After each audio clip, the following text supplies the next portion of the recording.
Does the 30 minutes or less, or it's free rule still apply in outer space? We're taking a quick peek at Pizzarian. Let's see here. Ooh. Oh my. Built by Alex however in the universe it actually say that, Pizzarian is a fusion of shoot 'em up with a little bit of management mechanics thrown in the mix. As you may be able to guess, Pizzarian is a game about pizza, made by pizza, and made for pizza, themed around the delivery of pizza. The time period is somewhere in the future where space travel is pretty much the same as driving on a normal highway. You, whoever you are, have inherited a pizza shop as well as a delivery ship and set about to become the largest pizza shop in the galaxy. Just don't get too large too fast. Big Pizza is the current king of the pie and rules with an iron fist. It's up to you and your computer to take down Big Pizza and rule the universe, one greasy slice at a time. The need to make pizza has been removed in the future, and everything rides on how good you are at delivery. Pizzarian is broken up into 3 sections.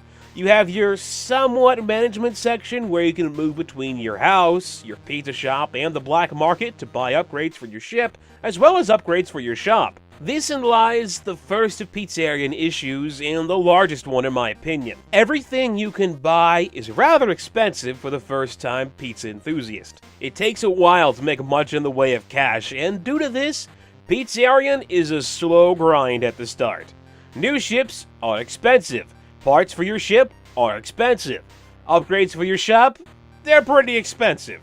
You may be able to save up enough cash to buy one of something, but I was rarely in the position where I could purchase multiple things at once, at least at the start. Once I was able to actually save up some cash and start making actual purchases, it became easier to purchase more stuff. Selling my current ship and all of its parts to afford a better ship and parts for that made it easy to keep upgrading once I had started upgrading. Using this system of selling everything I have to buy a bunch of new stuff, I was able to easily work my way up to the most powerful ship as well as the most powerful parts rather quickly.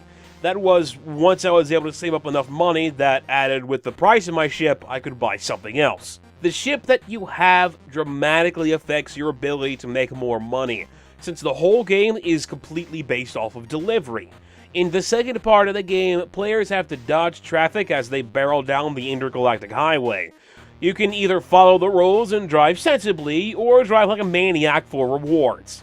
You probably want to drive like a maniac for rewards, because rewards are good. Cutting off other vehicles will reward you with coolness points, and start filling up your cool meter. But it doesn't stop there. If a player can cut off a ship from all 4 corners of that ship, then you get a huge amount of cool points. The more cool points you get, the more money you make, so it's best to be ice cold on the mean streets of outer space. At the end of each delivery run, everything you've done is tallied up, and you're rewarded with some experience points, get enough EXP, and you'll level up. Leveling up allows you to pick one of 3 free upgrades for your ship. You can upgrade your speed, awesomeness, so that you get more cool points for doing cool things, as well as the ability to dodge incoming traffic. Nothing in the game really felt like it changed, though, whenever I upgraded one of these, outside of maybe speed. If you aren't feeling up to dodging around cars and haven't have a weapon equipped to your ship, you can just mow down the entire highway with little to no repercussions whatsoever. Just make sure that you press the correct button and don't accidentally throw one of your pizzas onto the highway. Pizzas don't actually do any damage to anything, and even though you can throw them on the highway, there's no reason to do it. Unfortunately, you don't get cool points for blowing up vehicles, which is a darn shame, because it's fun! The last part of the game is when you actually start a delivery. Unlike traditional delivery, where you have to stop at each house, in the future, you only need to throw the pizza in the general location to deliver it. It's very important to only throw pizzas when you know they will hit their target, since each ship can only carry so many and each pie costs you money to make. While this part of the game is rather unexciting, there are a few things you can do to spice it up a bit. Delivering a pizza nets you some cash, but if you do some cool things while delivering that pizza, you'll get coolness points, as well as more cash. Toss a pie into a target while moving horizontally and you'll get a little bit more cash. Fly in a circle around the target before making a delivery, you'll get even more cash. The problem with this is that not every ship can do it. The starting ship is way too slow to circle around the target before it leaves the screen, and the screen scrolls automatically. So if you end up passing a target, you can't go back. Hit and missed targets get tallied up at the end of a delivery run, so you want to try to hit as many as possible so you can maximize your EXP as well as your cash. Another problem with the first ship is that you can't carry any weapons. Since this is the ship that you start with, you kind of have to learn about the environment as you go along, and you'll quickly learn that Big Pizza does not take kindly to competition. Sometimes they'll try to steal your deliveries right out from under you. If you happen to have a weapon equipped, you can just shoot them out of the sky. But pizzas are not a substitute for bullets, and if you have a rather slow ship, there's nothing you can do but sit back and watch all of your deliveries get stolen from you.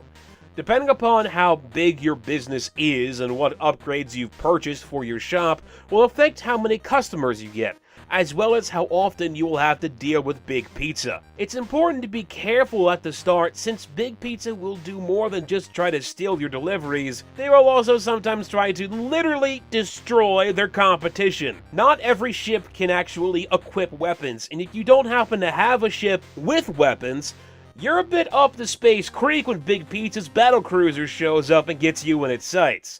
If you do happen to have weapons, the game becomes more of a shoot-'em-up as you fight for your right to deliver pizza. These sections can be extremely difficult early on when you lack any good weapons or weapons at all. If your ship takes too much damage, its current set of deliveries are over and you lose any not delivered pies. Repair costs can quickly eat away at what little funds you've been making, and it's very important not to expand too quickly, which is a problem. Why is it a problem? Well, because it makes the game boring. Once I was able to buy the best ship and the best weapons, I was able to pretty much enjoy every aspect of Pizzarian, since my ship could handle any situation I found myself in.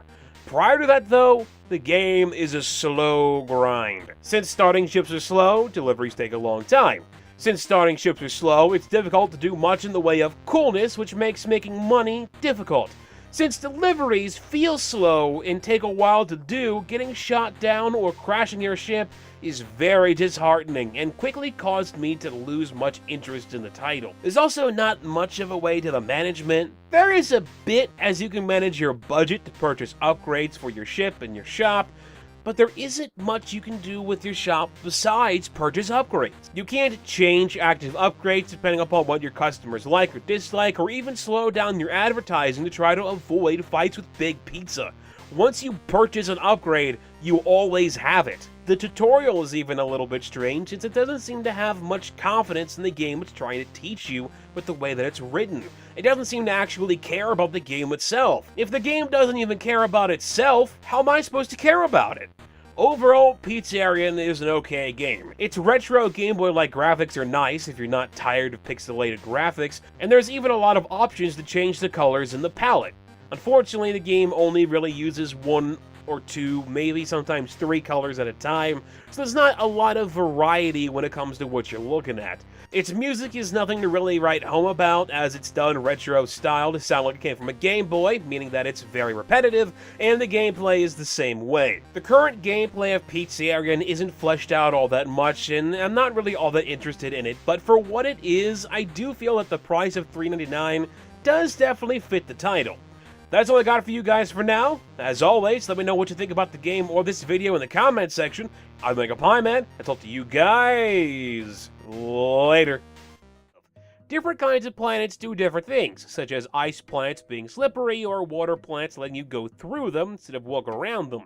Depending upon what terraforming powers you have, you can change ice planets to